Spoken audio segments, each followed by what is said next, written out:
And we are back. Welcome everybody to another episode of the Channel 135 podcast. This is the show we talk about our favorite things in life, movies, TV series, and pop culture. I'm your host, Cams, and I'm here with Thuso, all the way from the EOTC, the Empty Out the Clip podcast, Our Opinions podcast. Lady Smith, what's up, my brother? What's up, producer Cams, man? Thanks for having me back on again. No worries, man. It's good to have you on, man. We are here to talk about episode 3 of season 3 of Tulsa King, starring Sylvester Stallone. Episode 3 titled The G and the OG. Man, we said it before last episode, man. This looks like, and it does feel like the best season out of the 3 seasons we've had, man. And we only got 3 episodes in. 3 episodes in, and we're so excited, man. You know, it's like, man, I can't wait to see episode 4.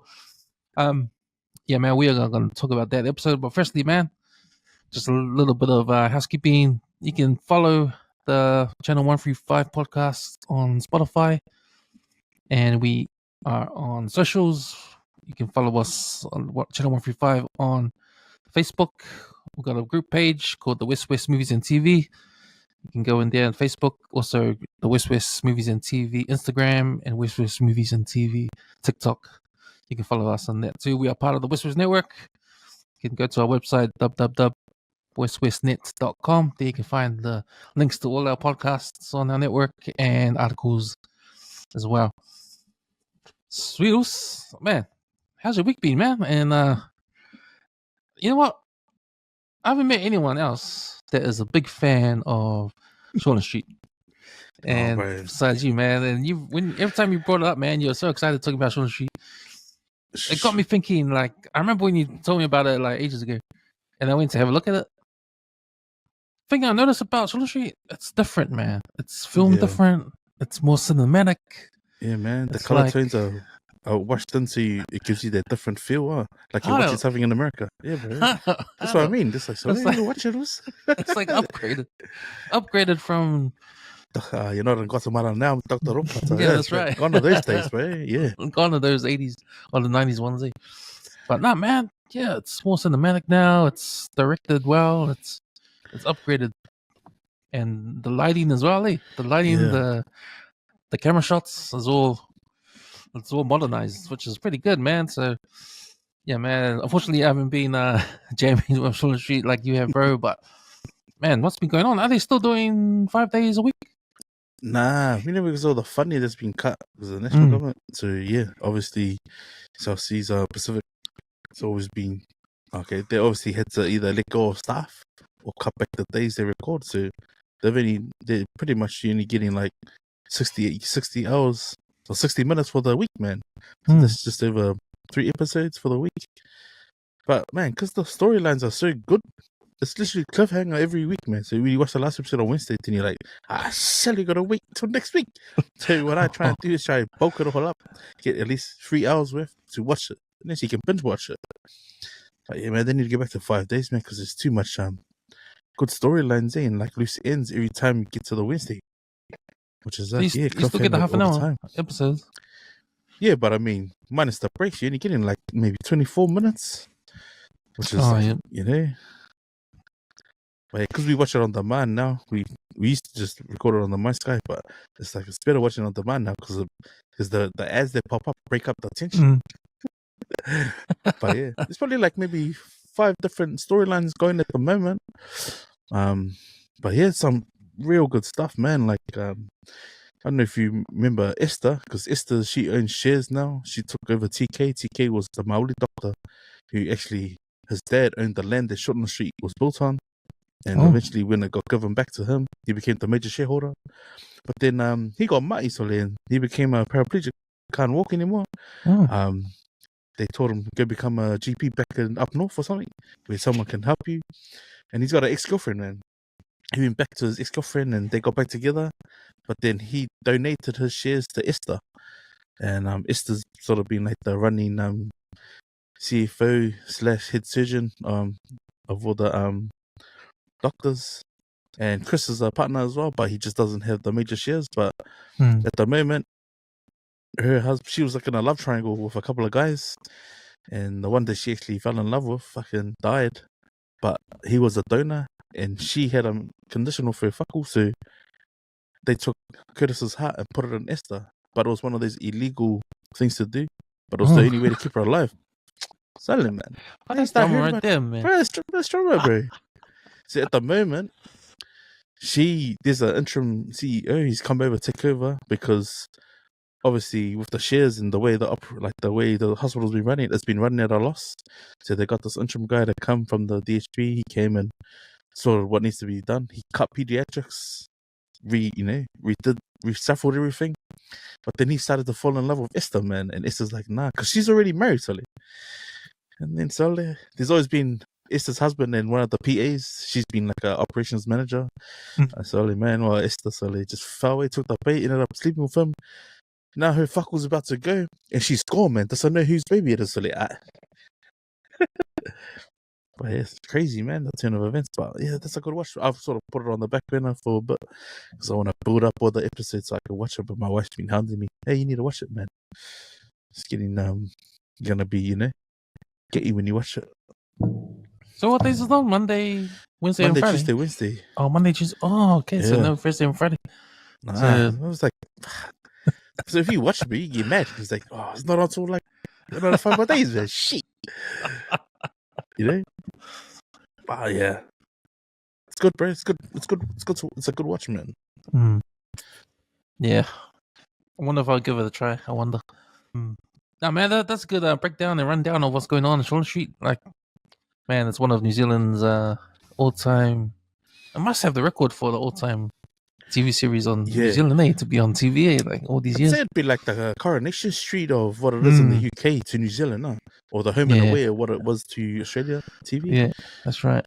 Yeah, but there's still Kiwis that I know in Australia still watch it, man. Because they upload it to YouTube as well. Oh yeah, it's good. Yeah, it's good. We are here to talk about Tulsa King, episode 3, the G and the OG.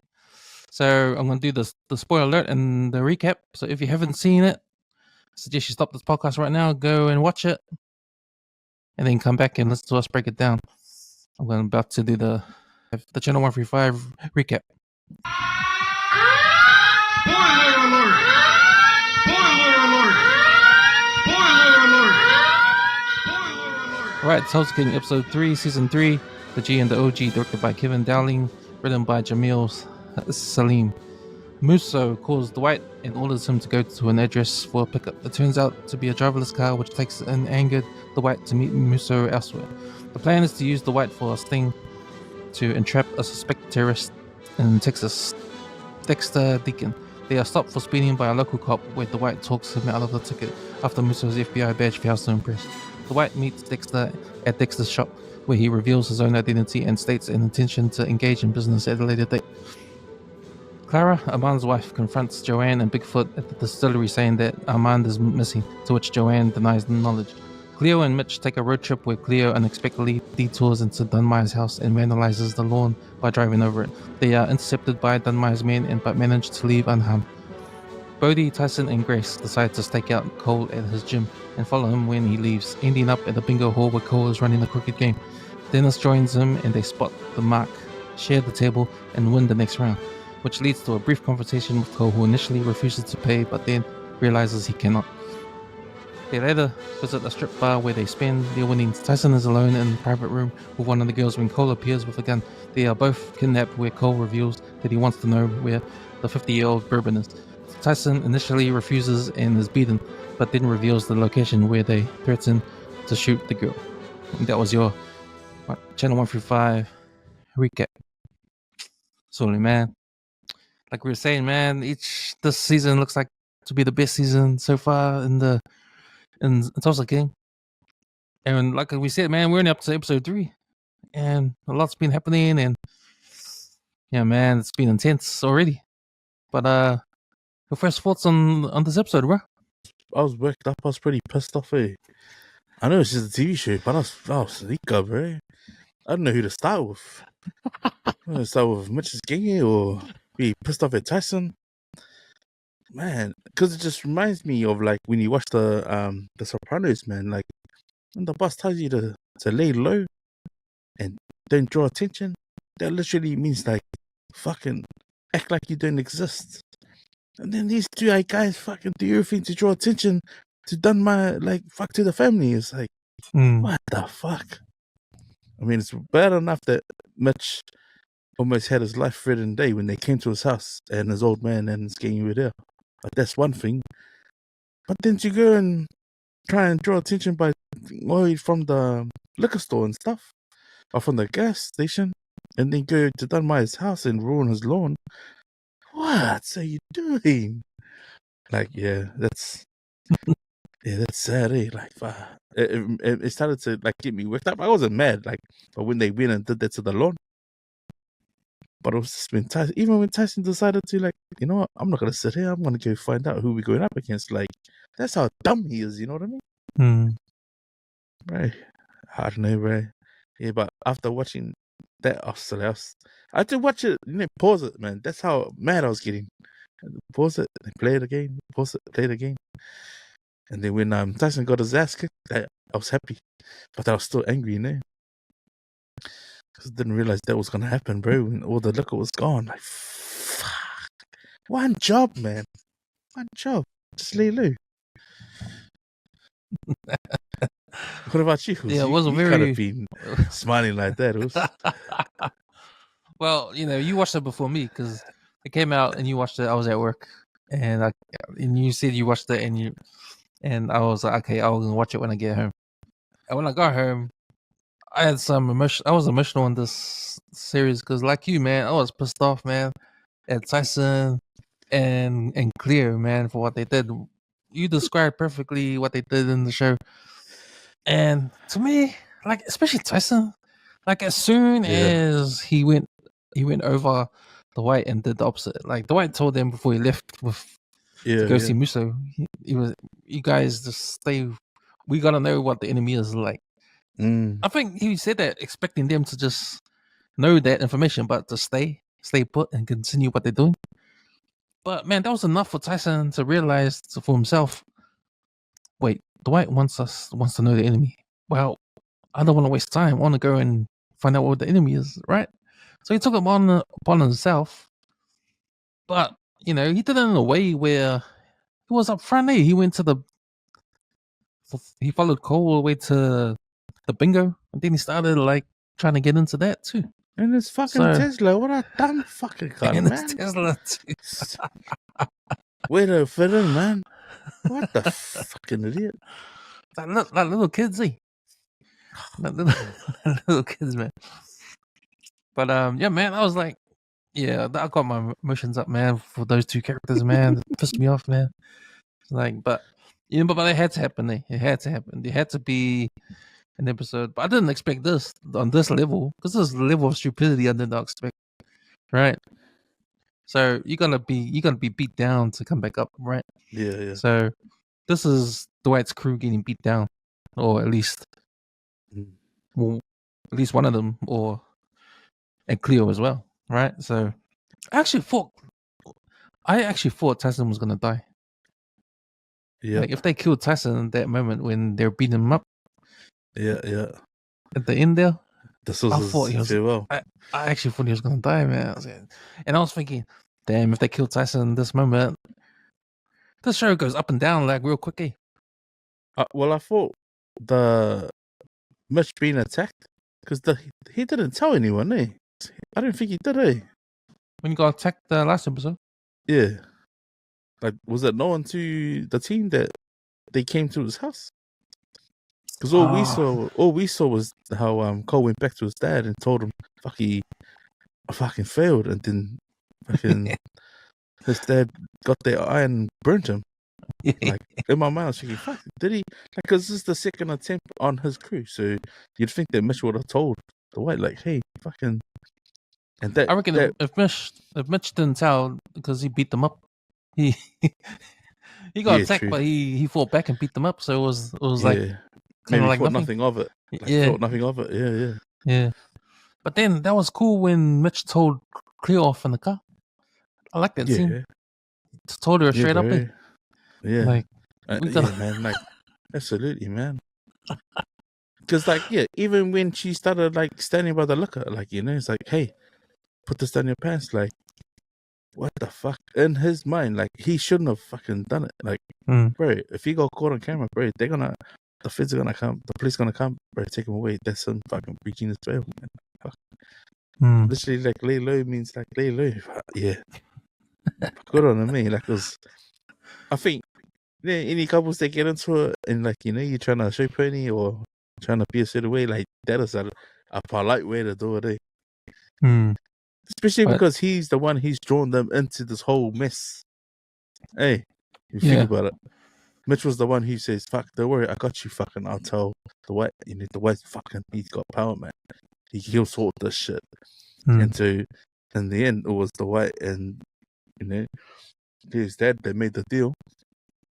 And then, fuck, when she's gonna done this stuff, it's like, what are you doing? Being told to chill, man. Like, it's like they're taking it as a joke, hey. Like, they can't just be patient. It's like, bro, wait, man, there's a bigger picture here. Well, that's what Mitch said to Cleo, right? Like, this is not a game. Like, yeah, you can't be acting like that. This is not a game, man. Like, we've done this before. Hey, we've done this before. But you got there's that. Yeah, there was that, and then even what's his face, Dwight's number 2, was saying, hey, because you're playing checkers, man. This is a chess game. You gotta get, you gotta get on board, man. Like, fuck, don't rush this shit. Who's that guy? The number 2? That's the guy he took. Dwight bought from New York down. Oh, Dennis. His name's Dennis, eh? Yeah. Yeah, he was pretty cool, eh? Because he came. We followed him to the. It was the girl that called him to come, eh?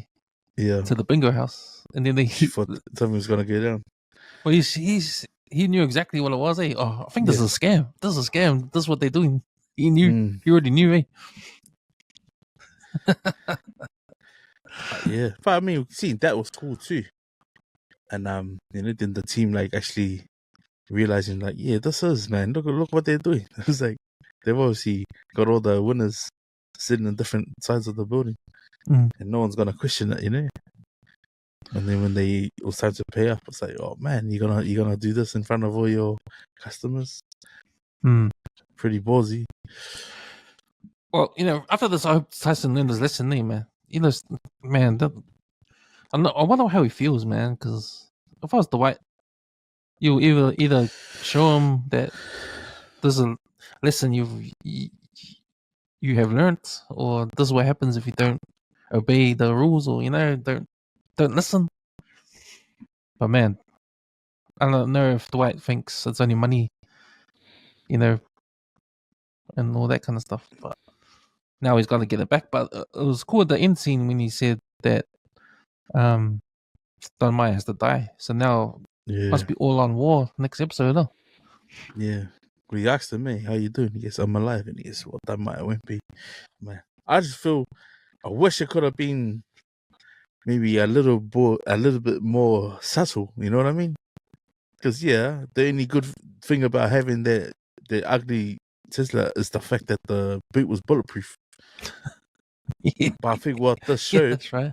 What it showed was, even though Cole got the drums, it also shows that he's stupid too, because he's left loose ends.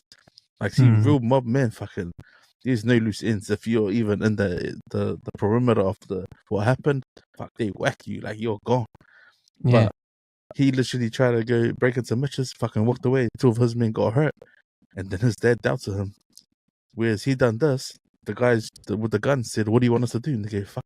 He doesn't give a fuck. I've already got all the alcohol, but he should have made sure that he was dead, before he walked away. Because now this is just lit the wick there. Fucking John Maya and that has no idea. They have no idea that fucking Dwight's gonna come after them now because of that. Because he's seen Tyson alive. But he should have fucking, if he was onto it, he would have fucking whacked him and made it look like it wasn't them attached to it. Cole not finishing the job off by leaving Tyson alive. Yeah. It's now started it's fueled the fire that now Dwight's gonna have to go and retaliate for what happened to Tyson, where his Cole should have killed him. I think this is I think if this was The Sopranos or The Wire or Boardwalk Empire, Tyson's dead. Hey, he's dead. And I think this is the thing with Tulsa. This is the thing I sort of. This is what makes Tulsa King for me number 4 on my gangster TV show list, because this is the unrealism that I get out of it. Yeah. Like, if it was real, Tyson's dead right there, right? I don't think you get a guy like Cole to do stupid stuff like that unless he's really dumb. But I don't think you get dumb people like that. Like, for me, a dumb person in the mob world, not to say he's dumb, but it's Christopher, right? Because Christopher does some stupid things because he's not smart enough. But he can kill and he can die as well, right? He's only protected by Tony. So I think, for me, and this happens all the time in the Tulsa King. But when the Tulsa King is really hits for me is when you get scenes like in the end of season 2, where the New York guy, he gets killed. Hey, out of the blue. Yeah, but that was just shocking. Yeah, that was straight shock. But those moments for me in the Tulsa King that hit, right? So it's like a cartoon kind of thing. Like, if you look at the crew, Dwight's crew, you got Tyson, who's black. You got a girl in there. You got a nerd guy that does marijuana. You got a second in charge who was then from New York, so he's legit. And you got Mitch, who's like a cowboy in that town. So you got a group of like misfits, right? Yeah. That he's put together because they all live in Tulsa, right? So he has to make do what he's got. Obviously, he's got no other Italians there. He has to make do with the guys that he has. Puts together these group of misfits, and that's the crew, right? And it's sort of like, to me, a cartoonish, So to me, like, and this is what makes Tulsa King for me unique compared to all the other gangster TV shows, that it's its own thing, right? They can go deep into the realism of the violence, like at the end of season 2, or you can be like a sitcom or like a cartoon sort of thing as well. So yeah, and I think that's what makes it unexpected. That's what makes Tulsa King unexpected. Like, it's really unpredictable in that way, because you can get serious or you can have fun as well, if you know what I mean. Like, it's a fun show and a serious show. It can be a violent show, and it can be a soft show as well. So you get all of that in the thing. I mean, there's a lot going the way. If you think about like dissecting from first, it started with Mitch and his girlfriend, and that was like, oh, happy go. Hey, look, for the amount of time that they've crammed it all in to give you all the storylines and how it's all connected and how it connects to Dwight to making a profit. Because in season 1 we saw, okay, he was out. He's gonna go down Tulsa. He's gonna go sort something out. He grew the home grown into like that weed business, into other things where he was laundering the money and like cutting, like skimming it. But then now he's getting into the bruise, and it's like it's only just taking off. But yet there's already casualties happening. But then even this Fed guy who's supposedly got stuff on him, it's not even sanctioned by through the right channels, because him getting pulled over, Dwight playing his fucking using his charm to get off the ticket. It speaks, obviously it's showing us as viewers like there's still corruption no matter where it is, and it might be within your own team, or it might be like guys focusing on him, just like how Dwight is now, because he's already extorted someone only off the information that he was given, because he thought, fuck, even Bigfoot dropping him off to the car, like the waiting car, it's like, fuck, straight away he's like, the fuck's going on here? Because he should never be by himself. Like, there's a code of rules, like, there's a code of ethics, like, the boss should never get dropped off by himself. It's like, his driver should be there 24/7. And the muscle, right? So he's got 2 in 1, but it's like, fuck, to make him go and the car disappear the way it does, it's like, fuck. Very Bigfoot's probably thinking, like, fuck, the fuck's going on here, man? You know?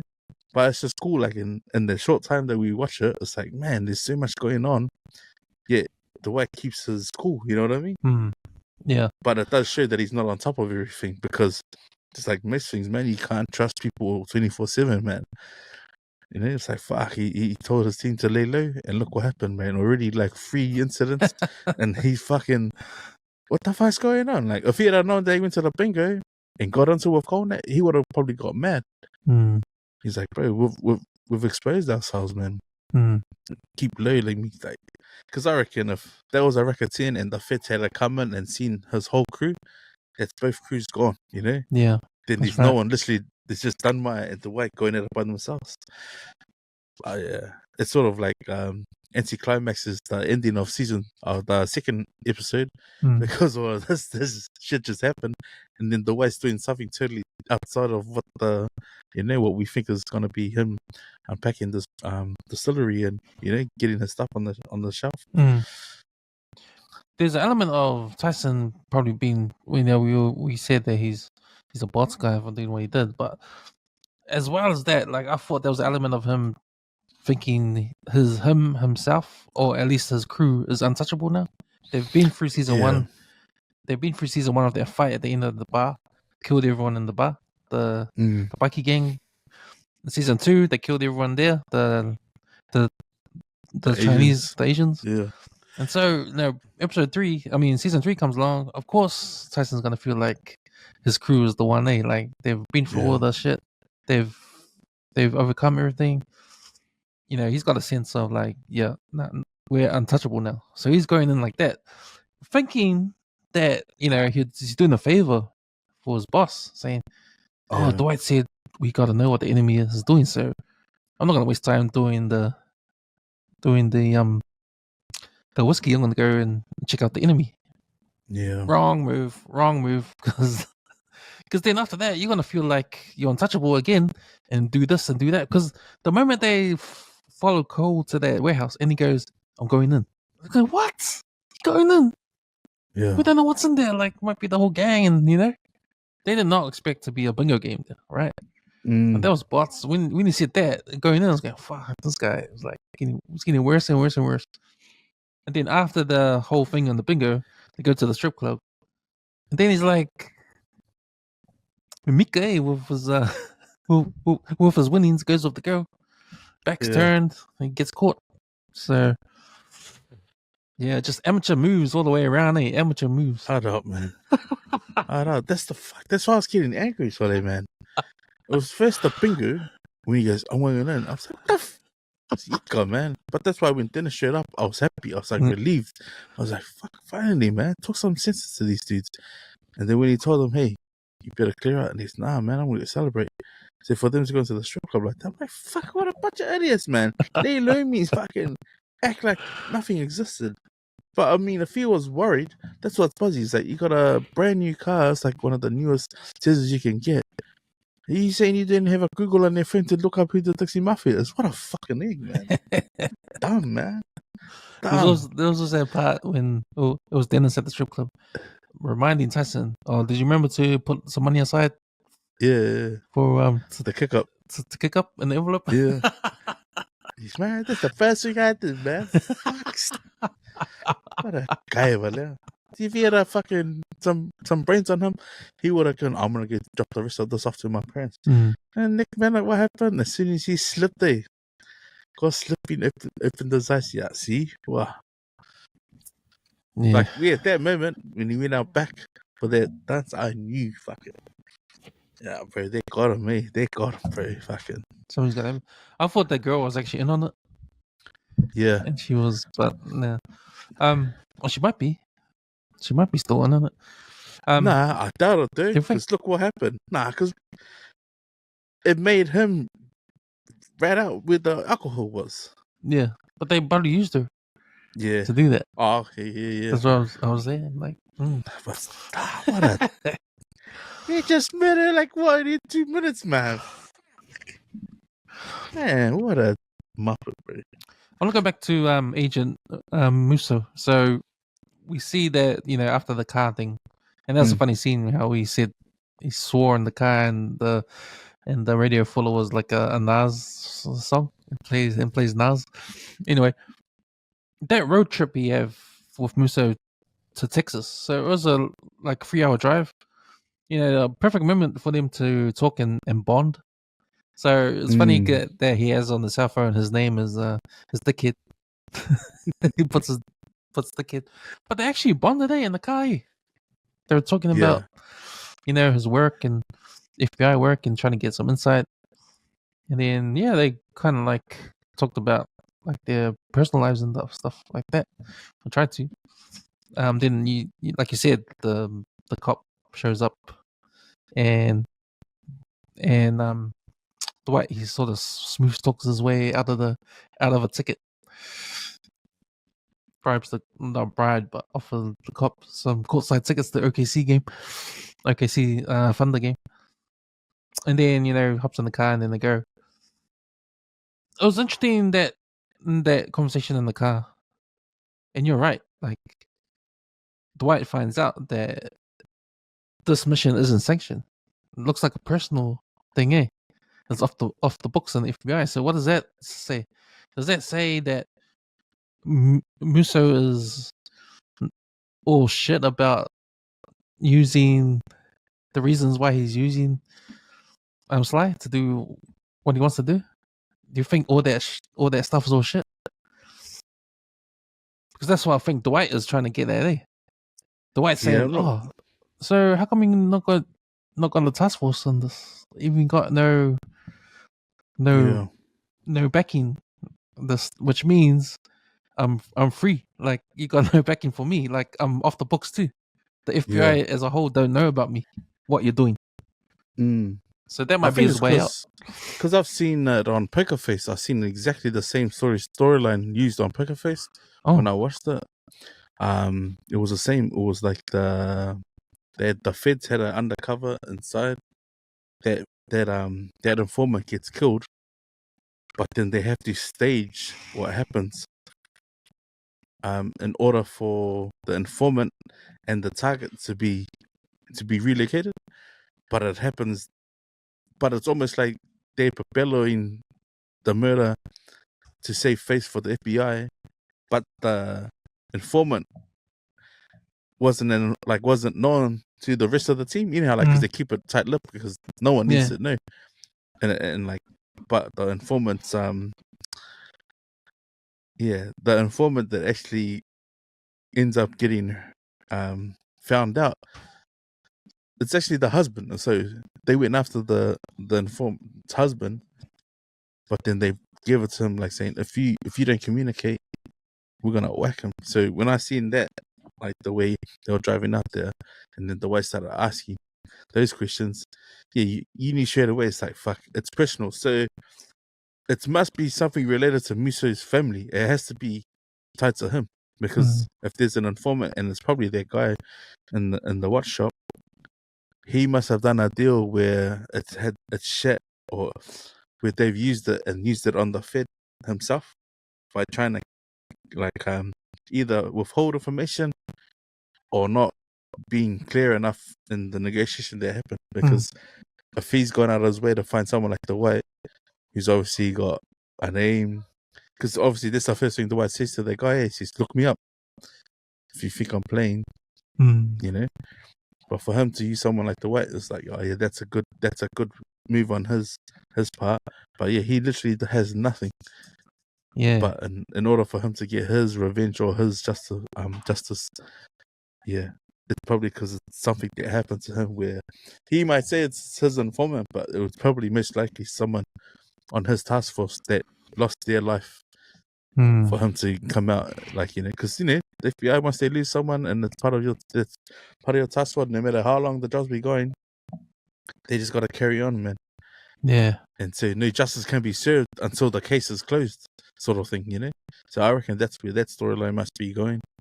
But it'll be interesting whether it shows in this season or it carries over to next season. Because it makes sense then, eh? It makes sense because you don't want Dwight to have this hanging over his head forever. Because if the FBI have got you, they've got you forever, eh? Until you go to jail or you testify and go free. Yeah, well, because then he can use this as a bit of leverage for himself. So if he did fall in, or like say one of his crew gets like indicted for something, or like they go away for something, he's gonna go to Musa and go, "Fuck, I did this favor for you," and it's not even written. It's just hey, I scratch your back, you scratch my back, right? And that's why the Dwight's sort of like, oh, so this is not. No one even knows about this. So I think he's gonna use it against them like that. Yeah. But yeah, it's the actual cause that we don't know about, eh? But it'll probably come out towards the end of the season, hopefully. I like Dwight's explanation for what to do with this dude, because it seems like he's a terrorist guy that makes bombs, and he's a money launderer too. So when he was telling Musso in the car, this is what you do with guys like that. You put the finger underneath their fours. Yeah. And then you blow them up, and then you say, "Now, how does it feel?" Yeah. Yeah, and you can tell he was giving me mad, eh? It's just like fucking for him to like, not even sit straight looking, but look at him while he's driving, and like with the way he is explaining it, that's funny, eh? Oh man, so where is that guy? He's still on the run, eh? So he's left his wife because his wife showed up, eh? His wife showed up to tell Joanne. She was looking for Dwight, but she talks to Joanne instead. And she doesn't know where Amanda's, so I thought he made a deal with that guy with the hat last season. The governor guy. Yeah. Huh? Yeah, that's what I was thinking. No, but then he fucked him over, remember? Because he took that money to Dwight at the end. Didn't he ask him for like for 50,000 or something? He's give me as much information as you can, and I will. And then he took some of that money he was going to take off. And that's when Dwight hit him up about it. And he was like, hey, what's this so-called business thing? Why are you using another name? And then he clicked that he was an informant. That's why he was relocated. And so, yeah, before he took off, he gave some of that money back to Dwight. And he was like, and then Dwight was like trying to give it back to that dude. And he realized, oh, fucking rat. He's a fucking rat, man. I like this episode because it's a good way to take Dwight out of the picture, to make the crew get into no good, get into trouble. Yeah. I think what this episode does, because we're episode 3, was poke the bear. So the bear has done Maya, and Cleo has done that, and Tyson's done that too, because both ways. Cleo's attacked done Maya on his personal property. She's done those ruined his front lawn, even though it was just a minor thing. But it's the message. Yeah, it's the message there. And then with Tyson, sort of attacked their scam at the bingo house. So these two things are a declaration of war, eh? But it's not. It's like a little jab, 2 little jabs. When if it was Dwight, he's all about the big knockout. Why do little jabs when you miss the big knockout? Now Dama has to come back and hit back, and it'll probably be even worse. So, Sly's character, Dwight Manfredi, his nickname is the General. So that's because of he's a tactician, right? He knows how to go to war and all that. Well, because he was away from the crew were left to do all their stuff. The crew just made things worse. This is not the style of a tactician. What they did. This is not what a general says to his soldiers to go do. The soldiers went about and did it behind his back. So it's made it even worse. So it's interesting to me what happens next episode to see the retaliation. Now, I think we're going to see Maya come back somehow next episode, or make his move. Be interesting because he's already got all the boosts. I don't think yeah, it'd be interesting because engaging in a war with the White was more because he wanted the distillery because of the value of money, and I think that's what he had banked a lot when he made that deal with the Montagues, But if anything, because Mitch didn't speak up about him being attacked, and now Tyson's being beaten up, it's almost making it look like Dwight's the one going ahead, when Dunmire must be thinking, oh, we're just going back and forth. But we're only just seeing Dwight come to the fold only because Tyson was injured. Whereas if Mitch had said it earlier, Mitch would have had Dwight fucking already planning tactically how they're gonna go about it. But because Musa came and took him away, he's like, lay low for now. We don't want to be shown anything. Like, we don't want to draw any attention to us. Only because I think how he given it to Joanne to sort of speak for him, and it'll all be about her running that, like the underboss sort of thing. He's just trying to keep clean. But now that he knows, fucking this Fed's not even legit. Like, he's gonna owe me later on down the episodes. So I think it's sort of like safe. It's safe now that he knows. That's why his reaction towards Tyson being beaten up is like, fuck yeah, someone's gonna die. Yeah. I think that's why that sort of played out like that. Man, so who won the episode? Who do you think? Who do you think won the episode? Man, it's a good question, Lewis. I got mine. Oh yeah, I've got mine. Didn't go first or me? Now you go first, Lewis. Okay, I'll give you mine too much. I reckon Mitch won the episode because, all through the seasons, we've seen Mitch as this guy that knows how to fight. He's kind of reliable, but sort of he's quirky as well. He does little kid stuff as well. Like, he's like a fun kind of guy as well. So this is the first time you see a serious side of him. When he tells Cleo off, you understand he understands the position they're in. He understands how Dwight rolls. He understood in the build up to their resolution for season 1 of the Bikies. Yeah. For what they had to do in season 2 to overcome the Asians.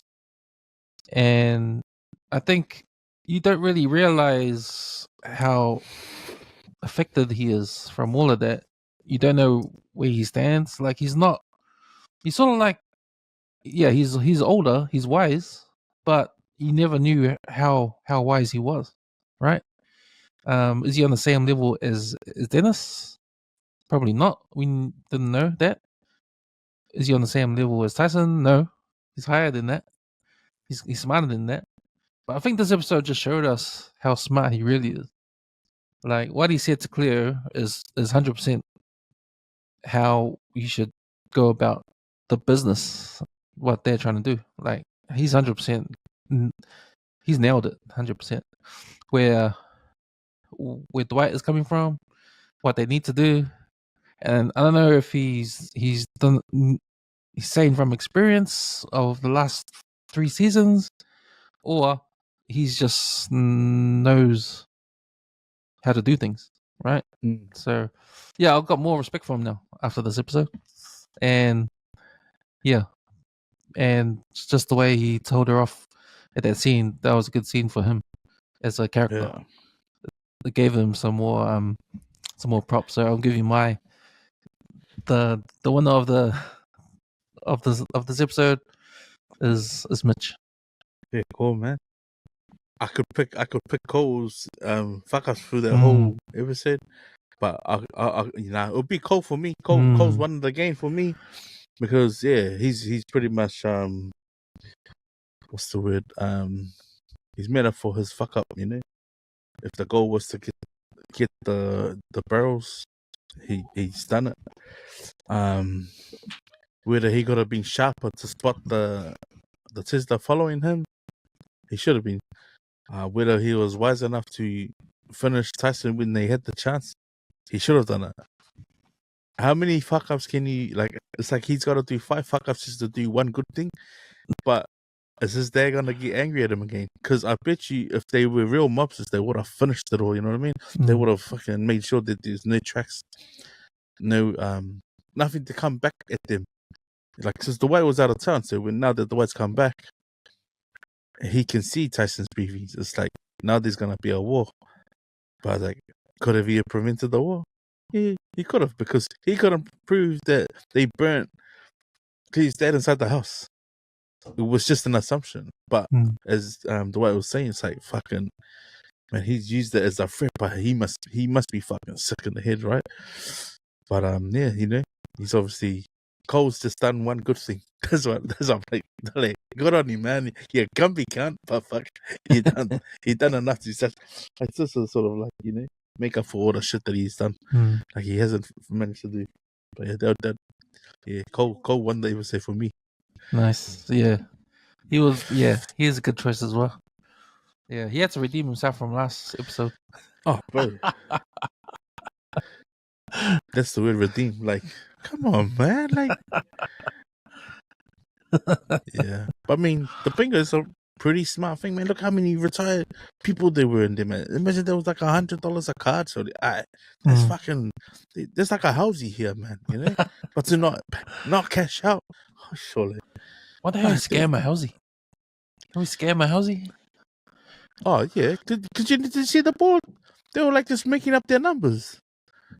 They were literally like calling out. Everything was pre-recorded, so they took one bracket, had every number in their bracket, and then they just went and done a lot of them. So they were reading the bracket. That's what they took off the other guy. They're going when he turned his back.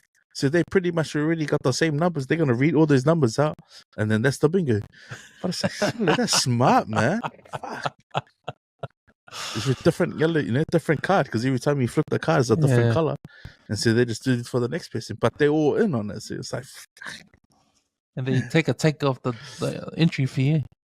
They were saying to get to get some of the entry fee. But still, bro, might have to make sure my aunties are not getting scammed at their housey when they go housey. Yeah, man. Is there anything else you wanna cover on this episode, or did I mention? Well, apart from from what we've seen up till now, so are we gonna see a war go down, or is it gonna happen fast, or is it gonna happen slow? Because we still haven't heard from Ray in that. You know what I mean? So when does Ray come out, or when do the families from New York come down? That's what I want to know. It's like if there's another seven episodes to go, was it? Was there? Was it 6? How many episodes? I want to know when they come out. Like when they come out. Because remember, New York reached out to KC and said they want to come up. They want to come and cash in on the action. KC never got back to Dwight with a number. Remember, from 15 to 7.5. So now he's going to go to war. KC's going to have to back the White. But what happens when New York comes down? I mean, in the end, bro, the White can have all the manpower he needs, bro. But going to, like KC said, bro, the Dixie Mafia, they're connected, man. So it depends who's going to show up, you know? Sweet. That's us. Yeah, man. Thanks for jumping on Channel 135 to talk about Tulsa King. I got Eric to catch up, so he might jump on next week. Oh, nice. We do episode 4. Episode 4. Yeah, man. Can't wait, man. Can't wait to see what. Because I think the first thing that Dwight needs to do is get those barrels back. So they'll definitely attack. They'll definitely. Yeah, get the barrels back before you start the war. Yeah. But do you think Dunmire, he wouldn't be dumb to destroy the things, Destroy the 50 year? Not if it's like $5,000 a bottle. Shit. Yeah. No way. Yeah, true that. Because you can't even clone the bottle. You can't duplicate what's on the drum, man. The drum has been aged for the purpose. That would have been smoked for that sole purpose, man. So you can't. Yeah, you'd be silly if you did. But what he should do is go and hide them well, you know. Yeah. Or bottle them up straight away and put his own label. Yeah. Sweet, man. That's us for Tulsa King Season 3, Episode 3. See you on the 18th clip this week, Sunday. We'll drop another episode then. We'll come out Sunday night or Monday morning. Usual, and be back next week for Channel 135. We are going to break down Episode 4 of the Tulsa King Season 3. Thanks, Nets, for jumping on. Have a good night, and thanks for everyone for listening.